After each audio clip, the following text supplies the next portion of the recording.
Hello મિત્રો, કેમ છો? મજામાં છો? આ અમારી યુટ્યુબ ચેનલ પર તમારું સ્વાગત છે મિત્રો. અને આજનો મારો વિષય છે કે ગુજરાત હાઈકોર્ટ બેલીફ માટે ખૂબ ઉપયોગી 100 MCQ એ જનરલ નોલેજ જીકેના છે મિત્રો, જે તમારી GCRT ચોપડીના આધારિત છે બરોબર. એટલે આ પ્રકારના વિડીયો બનાવવાના અંદર ઘણી બધી મહેનત બનતી હોય છે મિત્રો, એટલે ચેનલ પર નવા હો તો ચેનલને સબસ્ક્રાઈબ જરૂરથી કરી દેજો. અને તમને ખબર છે મિત્રો, બેલીફની જે આ ગુજરાત હાઈકોર્ટની બેલીફની જે ભરતી છે એ 12 પાસ ઉપર પડી છે. 15 તારીખ છેલ્લી છે મિત્રો. ફોર્મ ના ભર્યા હોય તો ભરી દેજો. અને હવેથી આપણી ચેનલ પર મિત્રો ગુજરાત હાઈકોર્ટ બેલીફ માટે અને ઓફિસ એટેન્ડન્ટ્સ એટલે પીયુન માટે પણ આપણા વિડીયો આ ચેનલ પર આવતા રહેશે, એટલે ચેનલને સબસ્ક્રાઇબ જરૂરથી કરી દેજો અને તમારા મિત્રોને આ વિડીયોની લિંક શેર કરી દેજો. તો ચાલો મિત્રો, આપણે ગુજરાત હાઈકોર્ટ બેલીફ માટે ખૂબ ઉપયોગી 100 MCQ જે જીકે જનરલ નોલેજ છે મિત્રો, એટલે આ વિડીયો તમારા માટે ખૂબ જ ઇમ્પોર્ટન્ટ રહેવાનો છે.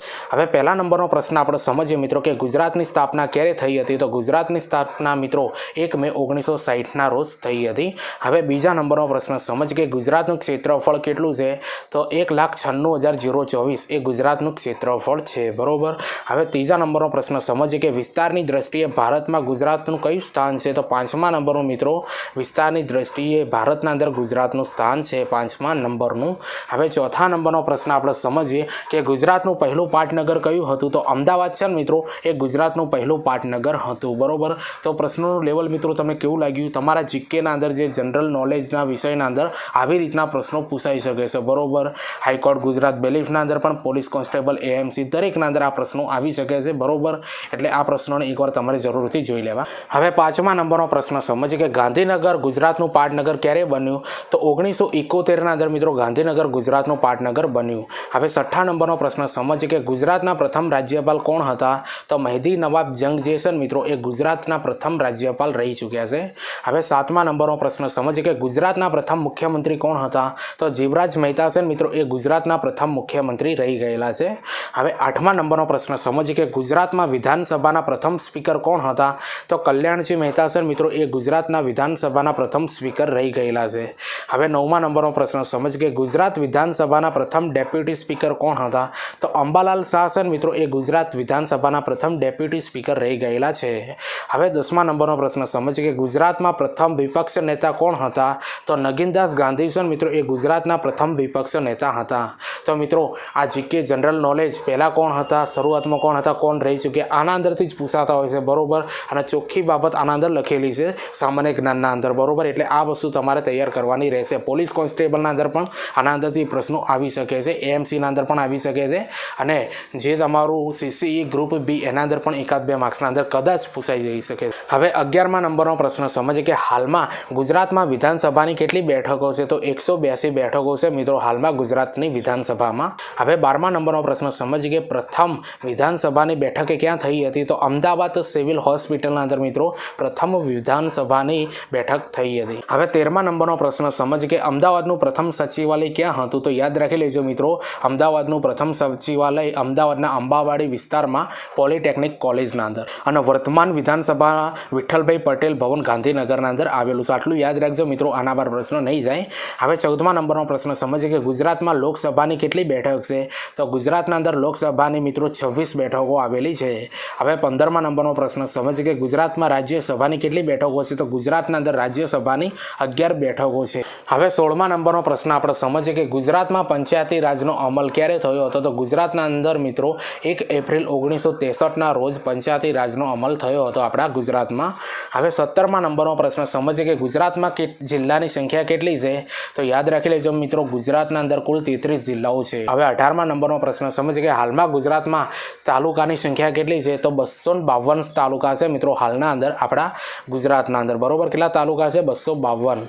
હવે 19મા નંબરનો પ્રશ્ન સમજીએ કે ગુજરાતમાં મહાનગરપાલિકાની સંખ્યા કેટલી છે. તો ગુજરાતના અંદર હાલ 8 મહાનગરપાલિકાઓ આવેલી છે. હવે 20મા નંબરનો પ્રશ્ન આપણે સમજીએ કે ગુજરાતના ઇતિહાસમાં કયા વંશનો શાસનકાળ સુવર્ણ યુગ તરીકે ઓળખાય છે. તો સોલંકી જે શાસનકાળ છે ને મિત્રો એ ગુજરાતના ઇતિહાસના અંદર સુવર્ણ યુગ તરીકે ઓળખાય છે. કયો વંશ? સોલંકી વંશ. હવે 21મા નંબરનો પ્રશ્ન સમજીએ કે અમદાવાદની પ્રસિદ્ધ જામા મસ્જિદ કોણે બંધાવી હતી. તો અહમદ શાહે છે મિત્રો આ અમદાવાદની પ્રસિદ્ધ જામા મસ્જિદ બંધાવેલી છે. હવે 22મા નંબરનો પ્રશ્ન સમજીએ કે મોહમ્મદ બેગડાના રાજ્યની રાજધાની કઈ હતી. તો ચંપાનેર છે મિત્રો એ મોહમ્મદ બેગડાના રાજ્યની રાજધાની જાણી રહી ગયેલી છે। હવે 23મા નંબરનો પ્રશ્ન સમજીએ કે ગુજરાત કોલેજની સ્થાપના કઈ સાલમાં થઈ હતી? તો 1879ના અંદર મિત્રો આ ગુજરાત કોલેજની સ્થાપના કરવામાં આવી હતી। હવે 24મા નંબરનો પ્રશ્ન સમજીએ કે ગુજરાતમાં સિંધુ ખીણની સંસ્કૃતિના અવશેષો ક્યાંથી મળી આવેલા છે? તો લોથલ, રોજડી અને ધોળાવીરા આ 3 જગ્યાએથી મિત્રો ગુજરાતના અંદરથી સિંધુ ખીણની સંસ્કૃતિના અવશેષો મળી આવેલા છે। ક્યાંથી? લોથલ, રોજડી અને ધોળાવીરામાંથી। હવે 25મા નંબરનો પ્રશ્ન સમજીએ કે ગુજરાતના દસ્તાવેજ ઇતિહાસકાળની શરૂઆત ક્યાંથી થાય છે? તો મૌર્ય કાળથી થાય છે। ઘણી બધી એક્ઝામોના અંદર આ પ્રશ્ન પૂછાઈ ગયો મિત્રો। તો મિત્રો હજુ પ્રશ્નો ચાલુ છે। આ પ્રશ્નોનું લેવલ તમને કેવું લાગ્યું એ કોમેન્ટના અંદર જરૂરથી બતાવજો।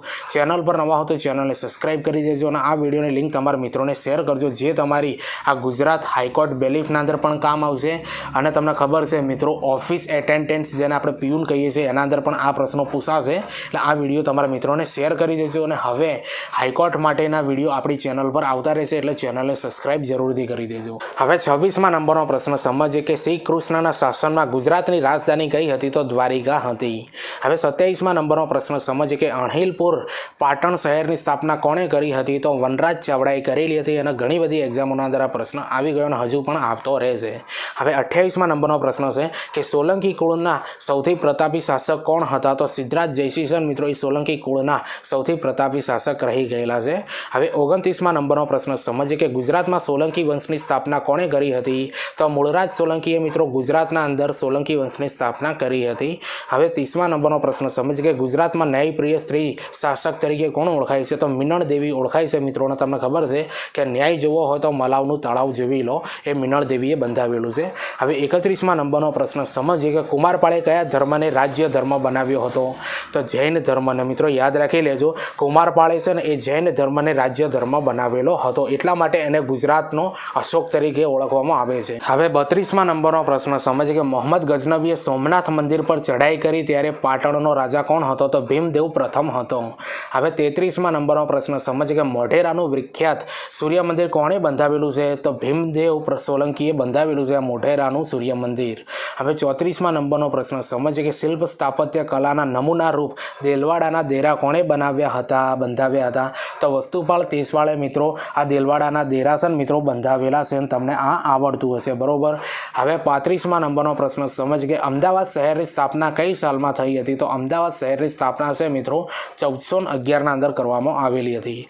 હવે 36મા નંબરનો પ્રશ્ન સમજીએ કે ગુજરાતના અશોક તરીકે કયા રાજાને ઓળખવામાં આવે છે? તો કુમારપાળાને ઓળખવામાં આવે છે મિત્રો। શા માટે ઓળખવામાં આવે છે મેં આગળ રીઝન આપી દીધું। તો મિત્રો આ પ્રશ્નોનું લેવલ તમને કેવું લાગ્યું એ કોમેન્ટના અંદર જરૂરથી બતાવજો। ચેનલ પર નવા હો તો ચેનલને સબસ્ક્રાઈબ જરૂરથી કરી દેજો, કારણ કે આવા વિડીયો હવે આવતા રહેશે આપણી ચેનલ ઉપર બરોબર। ગુજરાત હાઈકોર્ટની જેટલી પણ ભરતીઓ પડી છે એ બધાના માટે।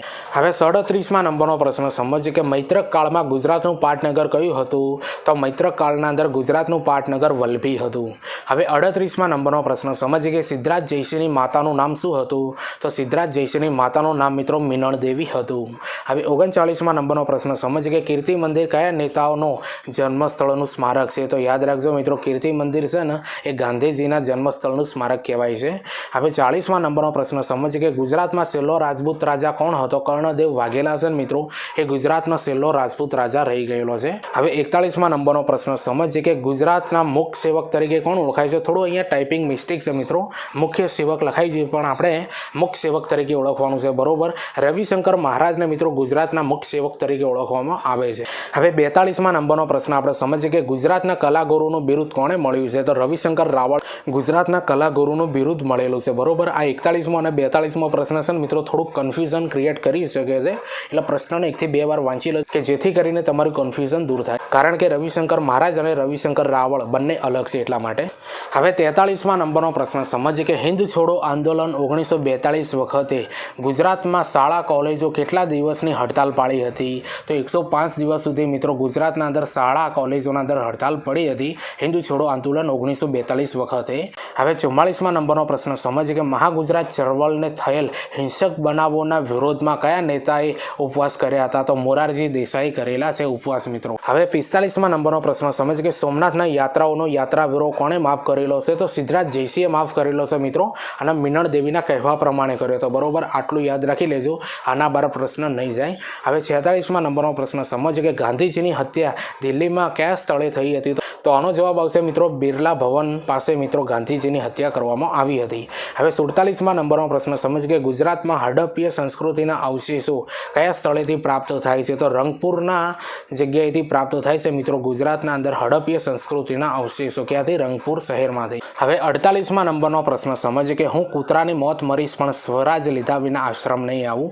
આ કોનું કથન છે? તો ગાંધીજીનું આ કથન છે મિત્રો. બરોબર, ઘણી બધી એક્ઝામોના અંદર આ કથન પૂછાઈ ગયું. હવે 49માં નંબરનો પ્રશ્ન સમજ કે કયા સત્યાગ્રહના લીધે વલ્લભભાઈ પટેલ સરદાર કહેવાયા? તો બારડોલી સત્યાગ્રહના લીધે મિત્રો. બરોબર, બારડોલીની બહેનોએ આ એમને નામ આપ્યું હતું. બરોબર, હવે 50માં નંબરનો પ્રશ્ન સમજીએ કે 1857ની ક્રાંતિ દરમિયાન મહત્વનો ભાગ ભજવનાર કયો નેતા ગુજરાતમાં આવ્યો હતો? તો તાત્યા ટોપે આવેલો હતો. અને આ ઘણી બધી એક્ઝામોના અંદર પૂછાઈ ગયું અને પૂછાય છે. બરોબર, હવે 51માં નંબરનો પ્રશ્ન સમજીએ કે ગાંધીજીએ ગુજરાત વિદ્યાપીઠની સ્થાપના ક્યારે કરી હતી? તો 1920ના અંદર મિત્રો ગાંધીજીએ ગુજરાત વિદ્યાપીઠની સ્થાપના કરેલી. હવે 52માં નંબરનો પ્રશ્ન સમજીએ કે દાંડીકૂચની શરૂઆત ગાંધીજીએ ક્યારે કરી હતી? તો 12 માર્ચ 1930ના રોજ મિત્રો ગાંધીજીએ દાંડીકૂચની શરૂઆત કરેલી છે. તો મિત્રો આ પ્રશ્નોનું લેવલ તમને કેવું લાગ્યું? હજુ પ્રશ્નો ચાલુ છે, 100 પ્રશ્નો છે મિત્રો. બરોબર, ચેનલ પર નવા હો તો ચેનલને સબસ્ક્રાઇબ કરી દેજો અને આ વિડીયોની લિંક તમારા મિત્રોને શેર કરી દેજો. આજે સ્પેશિયલ આપણે સિરીઝ ચાલુ કરી છે મિત્રો ગુજરાત હાઈકોર્ટ બેલીફ માટે અને ઓફિસ એટેન્ડન્સ જેને આપણે પીયુન કહીએ છીએ. બરોબર, એના વિડીયો આપણી ચેનલ પર હવે તમને જોવા મળશે મિત્રો. જે પણ વિદ્યાર્થીઓ તૈયારી કરતા હોય એ લોકોને આ વિડીયોની લિંક શેર કરી દેજો કે જેથી કરીને એમને સારી એવી માહિતી ત્યાંથી મળી રહે અને એ એમની એક્ઝામ પાસ કરી શકે. બરોબર, હવે બીજી મહત્વની વસ્તુ મિત્રો તમને જણાવું છું કે ગુજરાત હાઈકોર્ટ બેલીફનો જે અભ્યાસક્રમ છે મિત્રો કઈ રીતનો છે તમને જણાવી દઉં. સૌ પ્રથમ મિત્રો 100 માર્ક્સનું પેપર પૂછાશે. 2 પરીક્ષા હશે બેલીફની, એક હશે પ્રિલિમ્સ અને બીજી હશે મેન્સ. બરોબર, પ્રિલિમ્સના અંદર મિત્રો આ વિષય પર 100 ગુણનું પેપર પૂછાશે. સૌ પ્રથમ ગુજરાતી ભાષામાંથી પૂછાશે. સામાન્ય જ્ઞાન જે આપણે જીકે હાલ બી ભણીએ છીએ એ. બરોબર, ગણિત, રમતગમત, રોજબરોજની ઘટનાઓ, કોમ્પ્યુટર પાયાનું જ્ઞાન. બરોબર, આટલા 5-6 વિષયોના અંદરથી મિત્રો તમારું 100 ગુણનું પેપર હાઈકોર્ટ બેલીફનું બનશે. એટલે તમારે તૈયારી આપણા ચેનલ પર કરવાની રહેશે. બરોબર, કોમ્પ્યુટરનું પાયાનું જ્ઞાન મિત્રો અગાઉ મેં કોમ્પ્યુટર માટે વિડીયો બનાવેલા છે મિત્રો. એ વિડીયો બધા જોઈ લેજો. ઇનફ છે, ઘણા બધા પ્રશ્નો લીધા છે. બરોબર, એ મારી ચેનલ પર પડ્યા છે. તો આ વિડીયોનું એન્ડ સ્ક્રીન ઉપર આખું પ્લેલિસ્ટ એનું કોમ્પ્યુટરનું મેં મૂકી દે મિત્રો. ત્યાંથી તમે જુઓ અને તમારા મિત્રોને શેર કરજો. બરોબર, આવી રીતે 100 ગુણનું પેપર મિત્રો તમારા બેલીફનું પૂછવાનું છે. અને બીજું મિત્રો જે કોર્ટ એટેન્ડન્ટ છે મિત્રો એના અંદરથી એક જ પરીક્ષા છે મિત્રો. બરોબર, એ પણ 100 ગુણનું પેપર છે. એના પણ તૈયારી આ આપણી ચેનલ પર થઈ જશે. એટલે એના માટે પણ મિત્રો આપણા વિડીયો જોવાનું રાખજો. બરોબર, અને બીજી મહત્વની વસ્તુ મિત્રો કે ટીચિંગ અજય કરીને ટેલિગ્રામના અંદર ચેનલ બનાવી છે મિત્રો. આ વિડીયોની ડિસ્ક્રિપ્શનના અંદર લિંક આપી દે, ત્યાં જઈને તમે જોઈન કરજો કારણ કે એના અંદર વિડીયોની આવનારી ભરતીઓની પોસ્ટ અપલોડ કરતો હોઉં છું. હવે 53માં નંબરનો પ્રશ્ન સમજીએ કે સલ્તનત યુગમાં ગુજરાતમાં કયું બંદર સમૃદ્ધ હતું? તો આનો જવાબ આવશે મિત્રો ખંભાત બંદર. બરોબર, જે સલ્તનત યુગમાં ગુજરાતમાં સૌથી સમૃદ્ધ બંદર હતું ખંભાત બંદર. હવે 54માં નંબરનો પ્રશ્ન સમજીએ કે પારસીઓ સૌપ્રથમ ગુજરાતમાં કયા બંદરે ઉતર્યા હતા? તો સંજાણ બંદરે ઉતર્યા હતા.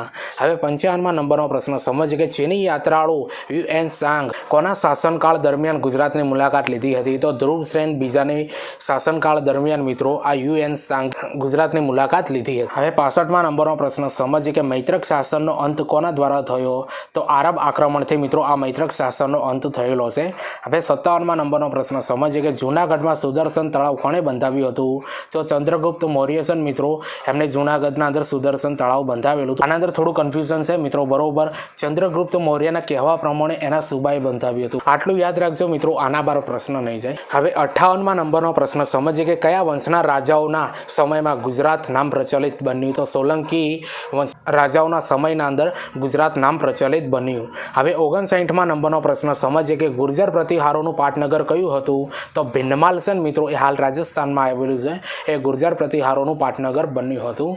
હવે 60માં નંબરનો પ્રશ્ન સમજીએ કે કુંભારિયાના જૈન મંદિરો કોણે બંધાવ્યા હતા? તો વિમલ મંત્રીએ મિત્રો આ કુંભારિયાના જૈન મંદિરો બંધાવેલા હતા. હવે 61માં નંબરનો પ્રશ્ન સમજીએ કે કર્ણદેવ વાઘેલાના કયા મંત્રીએ મુસલમાનને ગુજરાત પર આક્રમણ કરવા આમંત્રણ આપ્યું હતું? તો માધવ મંત્રીએ મિત્રો આમંત્રણ આપ્યું હતું.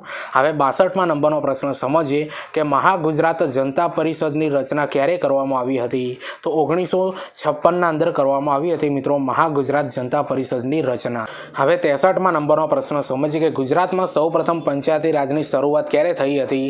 તો 1963ના અંદર થઈ હતી. આગળ આ પ્રશ્ન આવી ગયેલો છે. હવે 64માં નંબરનો પ્રશ્ન સમજીએ કે ગાંધીજી આફ્રિકાથી ભારત ક્યારે પરત ફર્યા હતા? તો 1915ના અંદર ગાંધીજી આફ્રિકાથી પરત ફર્યા હતા. હવે 65માં નંબરનો પ્રશ્ન સમજીએ કે ગુજરાતમાં સોલંકી વંશનો છેલ્લો રાજા કોણ હતો? તો ત્રિભુવન પાલ હતો. મિત્રોને ઘણી બધી એક્ઝામોના અંદર આ પ્રશ્ન પૂછાઈ ગયો. હવે 66માં નંબરનો પ્રશ્ન સમજીએ કે વાસુપાળ તેજપાળ જેવા મંત્રીઓ કોના સમયમાં થઈ ગયા? તો વિશલદેવ વાઘેલાના સમયના અંદર મિત્રો આ વસ્તુપાળ તેજપાળ જેવા મંત્રીઓ થઈ ગયા. હવે 67માં નંબરનો પ્રશ્ન સમજીએ કે સિદ્ધપુરના રુદ્ર મહાલયનો જીર્ણોદ્ધાર કોણે કરાવ્યો હતો? તો સિદ્ધરાજ જયસિંહે કરાવેલો હતો. બરોબર. અને આ સિદ્ધપુરના અંદર જે રુદ્ર મહાલય છે ને એની શરૂઆત કોને કરાવી હતી? મિત્રો મૂળરાજ સોલંકીએ કરાવી હતી. બરોબર. એટલે આટલું યાદ રાખજો. હવે 68માં નંબરનો પ્રશ્ન સમજીએ કે કાંકરિયા તળાવ અને નગીનાવાડી કોણે બનાવ્યા હતા? કુતબુદ્દીન અહેમદે બનાવેલા હતા. બરોબર. હવે 69માં નંબરનો પ્રશ્ન સમજીએ કે વાવના પ્રકાર કયા કયા છે? તો નંદ્રા પ્રકારની વાવ આવે, ભદ્રા પ્રકારની, જયા પ્રકારની અને વિજયા પ્રકારની. બરોબર. વાવના અંદરથી પ્રશ્નો મિત્રો વારંવાર આવતા હોય છે, જોડકાના અંદર આવતા હોય છે, વન લાઇનરના અંદર આવતા હોય છે. બરોબર. અને ઘણી બધી એક્ઝામોના અંદર આ વાવના પ્રશ્નો પૂછાઈ ગયા છે, એટલા માટે આ બધા પ્રશ્નો મારે લેવા પડ્યા છે. બરોબર. હવે 70માં નંબરનો પ્રશ્ન સમજીએ કે પાટણમાં રાણકી વાવનું નિર્માણ કોણે કરાવ્યું? તો રાણી ઉદયમતીએ કરાવેલું છે.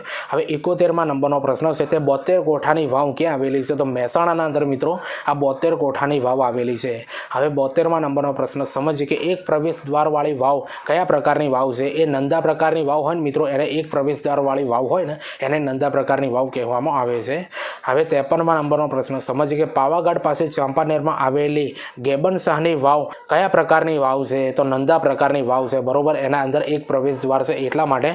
અને આ પ્રશ્ન ઘણી બધી એક્ઝામોના અંદર પૂછાઈ ગયેલો. હવે 74માં નંબરનો પ્રશ્ન સમજીએ કે ધર્મેશ્વરી વાવ ક્યાં આવેલી છે? તો ધર્મેશ્વરી વાવ છે મિત્રો એ મોઢેરાના અંદર આવેલી છે.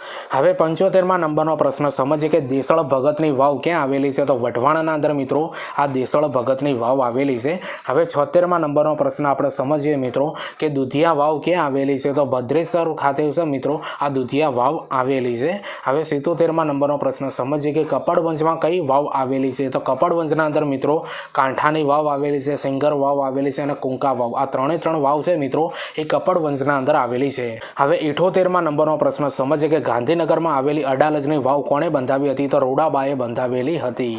હવે 79માં નંબરનો પ્રશ્ન સમજીએ કે માતર ભવાનીની વાવ ક્યાં આવેલી છે? તો અમદાવાદના અંદર મિત્રો આ માતર ભવાનીની વાવ આવેલી છે. હવે 80માં નંબરનો પ્રશ્ન સમજીએ કે બે પ્રવેશ દ્વારવાળી વાવ કયા પ્રકારની વાવ છે? તો ભદ્ર પ્રકારની જે વાવ હોય ને મિત્રો એને બે પ્રકારના પ્રવેશ દ્વાર હોય છે. હવે 81માં નંબરનો પ્રશ્ન સમજીએ કે ભમરીયો કૂવો ક્યાં આવેલો છે? તો મહેમદાવાદના અંદર મિત્રો, અમદાવાદ નહીં પણ મહેમદાવાદના અંદર મિત્રો આ ભમરીયો કૂવો આવેલો છે. હવે 82માં નંબરનો પ્રશ્ન સમજીએ કે રાણકી વાવ યુનેસ્કો વર્લ્ડ હેરિટેજ સાઇટમાં ક્યારે સામેલ કરી? તો 2014ના અંદર મિત્રો સામેલ કરી હતી. અને આ પ્રશ્ન ઘણી બધી એક્ઝામોના અંદર પૂછાઈ ગયો. હવે 83માં નંબરનો પ્રશ્ન સમજીએ કે જૂનાગઢમાં કઈ વાવ આવેલી છે? તો ઉપરકોટની વાવ આવેલી છે, નવઘણ કૂવો પણ જૂનાગઢના અંદર આવેલો છે અને અડીકડીની વાવ એ પણ જૂનાગઢના અંદર આવેલી છે. હવે 84માં નંબરનો પ્રશ્ન સમજીએ કે વણઝારી વાવ ક્યાં આવેલી છે? તો મોડાસાના અંદર મિત્રો આ વણઝારી વાવ આવેલી છે. હવે 85માં નંબરનો પ્રશ્ન સમજીએ કે ત્રિકમ બારોટની વાવ ક્યાં આવેલી છે? તો પાટણના અંદર મિત્રો આ ત્રિકમ બારોટની વાવ આવેલી છે. હવે 86માં નંબરનો પ્રશ્ન સમજીએ કે ત્રણ પ્રવેશ દ્વારવાળી વાવ કયા પ્રકારની વાવ હોય છે? એ જયા પ્રકારની વાવ એને કહેવાય મિત્રો, કે જેને ત્રણ પ્રવેશ દ્વાર હોય એને જયા પ્રકારની વાવ કહેવામાં આવે છે. હવે 87માં નંબરનો પ્રશ્ન આપણે સમજીએ કે શાનવાડી અને જ્ઞાનવાડી વાવ ક્યાં આવેલી છે? તો સિદ્ધપુરના અંદર મિત્રો આ જ્ઞાનવાડી વાવ આવેલી છે. હવે 88માં નંબરનો પ્રશ્ન સમજીએ કે સાસુ વાવની વાવ ક્યાં આવેલી છે? તો લુણાવાડા ખાતે મિત્રો આ સાસુ વાવની વાવ આવેલી છે. અને ઘણી બધી એક્ઝામોના અંદર આ પૂછાઈ ગઈ. બરોબર. જીકેના થ્રો એટલે મિત્રો યાદ રાખી લેજો, તમારા જીકેના અંદર આ રીતનું લેવલ હોઈ શકે છે. આ 100 પ્રશ્નો મિત્રો અગાઉ વિડીયો આવતા રહેશે. બરોબર. એટલે ચેનલને સબસ્ક્રાઈબ કરી દેજો અને આ વિડીયોની લિંક તમારા મિત્રોને પણ શેર કરી દેજો, જે તમારી ગુજરાત હાઈકોર્ટ બેલીફ અને ઓફિસ કોર્ટ એટેન્ડન્ટ્સના અંદર પણ ખૂબ કામ આવવાનું છે. બરોબર. હવે 89માં નંબરનો પ્રશ્ન સમજીએ કે દાદા હરીની વાવ ક્યાં આવેલી છે? તો અમદાવાદના અંદર મિત્રો આ દાદા હરીની વાવ આવેલી છે. હવે 90માં નંબરનો પ્રશ્ન સમજીએ કે મિનળ વાવ ક્યાં આવેલી છે? તો મિનળ વાવ છે મિત્રો એ વીરપુરના અંદર આવેલી છે. હવે 91માં નંબરનો પ્રશ્ન સમજીએ કે ગંગા વાવ ક્યાં આવેલી છે? તો ગંગા વાવ છે મિત્રો એ વઢવાણના અંદર આવેલી છે. હવે 92માં નંબરનો પ્રશ્ન સમજીએ કે નવલખાની વાવ ક્યાં આવેલી છે? તો વડોદરાના અંદર મિત્રો આ નવલખાની વાવ આવેલી છે. હવે 93માં નંબરનો પ્રશ્ન સમજીએ કે શરણેશ્વરી વાવ ક્યાં આવેલી છે? તો એ છે મિત્રો હળવદના જિલ્લાના અંદર આવેલી છે। હવે 94માં નંબરનો પ્રશ્ન સમજીએ કે ભાણવાવ ક્યાં આવેલી છે, તો વંથલીના અંદર મિત્રો આ ભાણા વાવ આવેલી છે, યાદ રાખી લેવાની। હવે 95માં નંબરનો પ્રશ્ન આપણે સમજીએ મિત્રો કે પાંડવકુંડ વાવ અને સેલોર વાવ ક્યાં આવેલી છે, તો ભદ્રેશ્વરના અંદર મિત્રો આ બંને વાવ આવેલી છે। હવે 96માં નંબરનો પ્રશ્ન સમજીએ કે 4 પ્રવેશ દ્વારવાળી વાવ કયા પ્રકારની વાવ કહેવાય છે, તો એને વિજયા પ્રકારની વાવ કહેવામાં આવે છે। હવે 97માં નંબરનો પ્રશ્ન સમજીએ કે કાજી વાવ ક્યાં આવેલી છે, તો હિંમતનગરના અંદર મિત્રો આ કાજી વાવ આવેલી છે। હવે 98માં નંબરનો પ્રશ્ન સમજીએ કે વઢવાલી વાવ ક્યાં આવેલી છે, તો ખંભાતના અંદર મિત્રો આ વઢવાલી વાવ આવેલી છે। હવે 99માં નંબરનો પ્રશ્ન સમજીએ કે બ્રહ્મકુંડ વાવ ક્યાં આવેલી છે, તો પ્રભાસ પાટણના અંદર મિત્રો આ બ્રહ્મકુંડ વાવ આવેલી છે। તો મિત્રો આ તમારું ગુજરાત હાઈકોર્ટ બેલીફના અંદર 100મા નંબરનો પ્રશ્ન છે મિત્રો, બરોબર। જનરલ નોલેજના આપણે આ 100 પ્રશ્નો આપણે ભણ્યા મિત્રો, જે તમારી એક્ઝામના અંદર ખૂબ કામ આવવાના છે, બરોબર। એમાં આ 100મા નંબરનો પ્રશ્ન આપણે સમજીએ કે લાખો વાવ ક્યાં આવેલી છે, તો વઢવાણના અંદર મિત્રો આ લાખો વાવ આવેલી છે। તો મિત્રો આ 100 પ્રશ્નો તમને કેવા લાગ્યા એ કોમેન્ટના અંદર જરૂરથી બતાવજો। ચેનલ ઉપર નવા હો તો ચેનલને સબસ્ક્રાઈબ કરી દેજો, અને હજુ પણ મિત્રો જે ગુજરાત હાઈકોર્ટના અંદર જેટલા પણ વેકેન્સીઓ પડી છે જે લેવલ ઉપર મિત્રો, એ દરેક માટે વિડીયો આપણી ચેનલ પર આવેલા રહેશે, બરોબર। એટલે ચેનલને સબસ્ક્રાઈબ કરી દેજો, આપણે બનાવીશું વિડીયો। અને બીજી મહત્વની વસ્તુ કે મારી ચેનલ પર ઘણા બધા વિડીયો બનાવ્યા છે મિત્રો, એ બધા વિડીયો તમે પ્લેલિસ્ટ મારી ચેનલ પર જઈને જુઓ, તમને ખૂબ જ કામ આવશે।